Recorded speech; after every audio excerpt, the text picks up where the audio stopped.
Chers amis, bonjour, bienvenue pour le résumé de la paracha de la semaine. La paracha de la semaine, c'est paracha de Pinchas. Pinchas, c'est le nom d'une personne. Qui était cette personne? Un des petits-fils de Aaron le Cohen. Alors il faut savoir qu'à la fin de la paracha précédente, un prince d'Israël, Zimri ben Salou, est venu présenter devant Moshe Rabbeinu sa compagne non juive, et d'autres personnes du Ham Israël ont fauté avec des femmes non juives.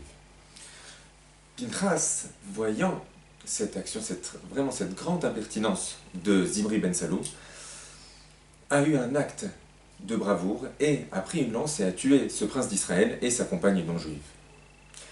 À partir de maintenant commence la paracha de cette semaine, de notre semaine, paracha de Pinchas. Au début de la paracha, la Torah nous dit qu'est-ce que Hachem a donné comme récompense à Pinchas pour cet acte de bravoure. Eh bien, lui et toute sa descendance seront des Kohanim, ils pourront exercer dans le Mishkan, le temple portatif dans le désert, et aussi dans le temple à Jérusalem, ils pourront exercer comme Kohen. Par ailleurs, la Torah demande au peuple juif de se venger du peuple de Midian, qui a fait fauter le peuple juif et dans l'idolâtrie et dans la débauche. C'était le premier point de la paracha de cette semaine. Deuxième point de la paracha de cette semaine, eh bien, en réalité, lorsque une partie du peuple juif a fauté dans l'idolâtrie et dans la débauche, eh bien, il y a eu une épidémie dans le peuple juif, et avec la mitzvah de Pinchas, cette épidémie a cessé. Mais puisqu'il y a eu une épidémie, alors HaKadosh Baruch Hu demande au peuple juif de maintenant recompter le nombre d'hommes juifs de plus de 20 ans dans le peuple d'Israël, et le décompte aboutit à un peu plus que 600 000 hommes de plus de 20 ans.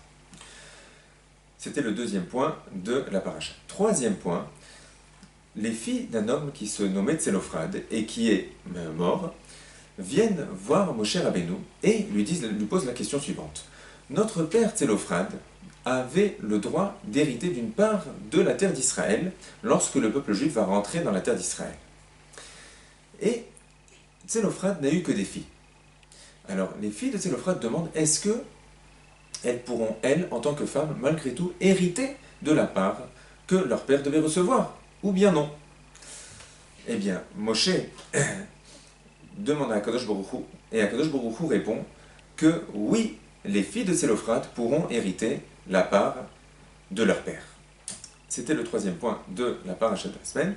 Quatrième point, eh bien, Hachem dévoile à Moshe Rabbeinu qu'il va bientôt quitter ce monde, et Akadosh Baruch Hu dévoile aussi à Moshe Rabbeinu qui va être son successeur. Ce sera Yehoshua bin Nun. C'était le quatrième point. Cinquième point de la paracha de la semaine, eh bien, Akadosh Baruch Hu décrit au peuple juif quels sont les sacrifices qu'ils devront amener selon les différents moments de l'année, les sacrifices qui devraient avoir lieu chaque jour, ce qu'on appelle le Korban Tamid, les sacrifices de Shabbat, les sacrifices des débuts de mois et les sacrifices de chaque fête du calendrier juif. Alors, s'il fallait répéter les 5 points de la paracha de la semaine, premier point, la récompense de Pinchas. Deuxième point, le décompte du peuple juif après l'épidémie. Troisième point, les filles de Tselophrad hériteront de la part de leur père dans la terre d'Israël. Quatrième point, le successeur de Moshe Rabbeinu sera Yehoshua bin Nun.